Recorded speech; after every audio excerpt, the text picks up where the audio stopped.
കഴിഞ്ഞ തവണ ഞാൻ ടീച്ചറിൻ്റെ അടുത്ത് വല്ലതും കാര്യം പറഞ്ഞിരിക്കുകയാണ്. ഇത്തവണ ഒരു സാർ എനിക്ക് വേറെ പണിയില്ല. അതിനടുത്തെന്താ പറയാൻ? എല്ലാ കൊല്ലം അപ്പ എന്നെ വരുന്നേ. അപ്പ വിളിച്ചോണ്ട് പോകുന്നേ. പിന്നെ ഞാൻ തന്നെ വരാം. പിന്നെ മോനെ റൈസറല്ലേ ഇപ്പം ക്ലാസ് ടീച്ചർ? ഞാനതൊന്ന് മറന്നുപോയി. അപ്പൊ ഇപ്പൊ ആരാ ക്ലാസ് ടീച്ചർ? പുതിയൊരു ടീച്ചറാ, അഞ്ജു എന്നാ പേര്. നല്ല ടീച്ചറാ.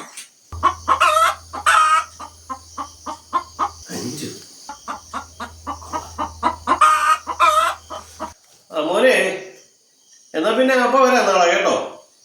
അപ്പൊ നാളത്തെ വർക്ക് അതിപ്പോ ക്യാൻസൽ ചെയ്യാൻ തരുമല്ലോ. കൊച്ചിന്റെ കാര്യമാണ് മുഖ്യം.